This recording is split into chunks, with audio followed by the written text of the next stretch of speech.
All right, been shooting daily videos and photos of this big old cooker getting built. Again, this is a 15-foot long main chamber, 3 doors, wide cut, counterweighted with a huge 1/2-inch thick firebox. We've now got the door counterweights on. Handles are on. We doubled up the stainless steel cool touch handles. Got double gauges in each of the doors. 6 total flanged. They still have to finish fitting these doors in, getting them nice and tighter than what they already are. But they'll do that after we get this on the trailer. And the trailer starts on Monday. All the parts arrived for the trailer as far as the steel yesterday, and the trailer parts will arrive as far as the axles, tires, wheels, springs, couplers, jacks, fenders, lights, wiring kit, you name it, drums, brakes, pads, all that arrives on Monday. Had some people on the YouTube channel asking, is this thing going to distribute heat down there?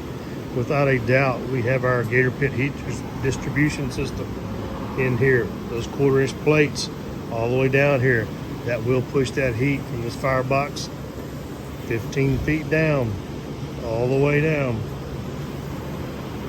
I've got videos of these big cookers on my YouTube channel. If you search, you'll find them. These big monsters are running pretty much even all the way down with our Gator Pit internal designs. And that's all due to size fireboxes, size air intake vents on the firebox doors, placement of the tuning plates, what size hole goes between the firebox and the main chamber,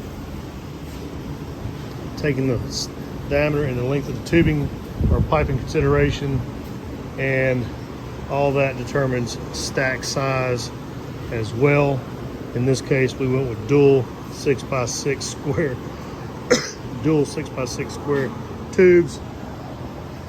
Lots of draw coming out of this right here.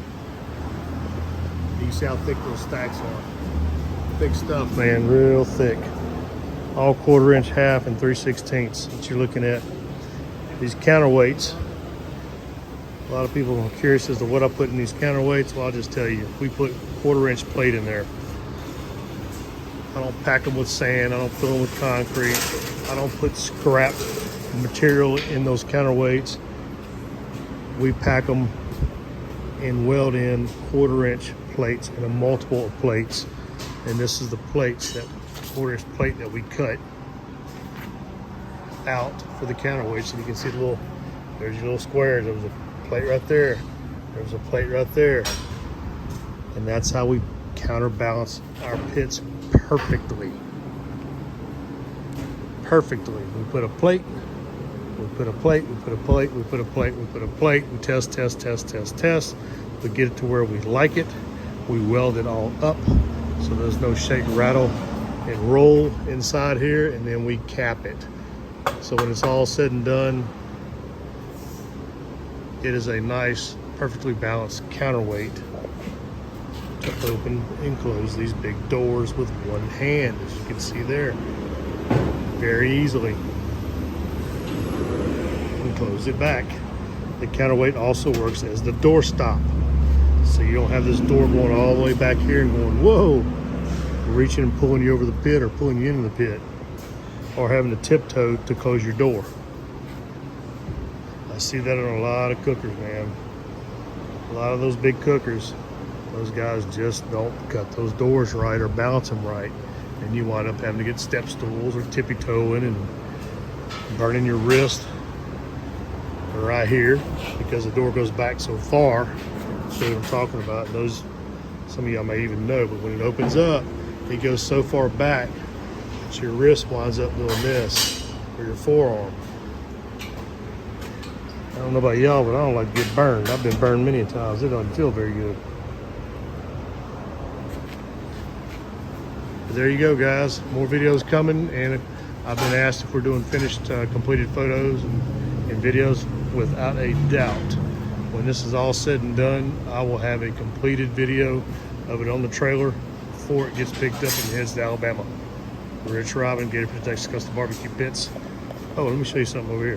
Talking about the air vents, right? They're designing the vents right now for the firebox. Doing some diamond cut. A little more complicated than just a straight rectangle or multiple rectangles. But again, Gator Pit is complicated. That's why we do what we do. People come to us. They like those great customizations that we do. Those fine little unique touches that we do. That a lot of builders don't get with them. I get it. It's easy to build a pit when you make it easy. We put a lot of attention to detail on these. Look at the buffed out welds. The corner is nice and clean. That takes a lot of time, man. A lot of time to do that. What is time when it comes to metal fabrication?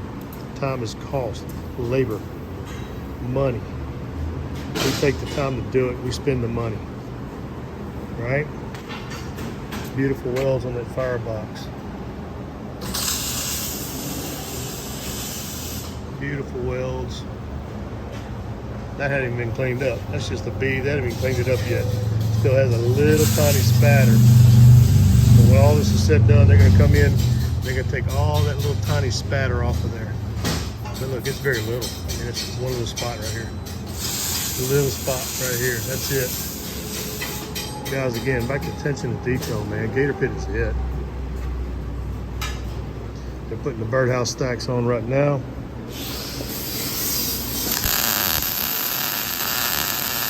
Those are the handles that are going to come down with the stainless steel cool touch on them. And there's your birdhouse. There's the handle that's going to go down. Stainless steel cool touch goes there. And I'm going to get out of his way.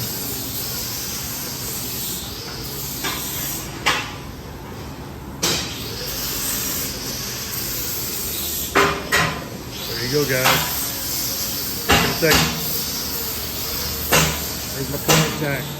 Let me know what we can do for you. See ya.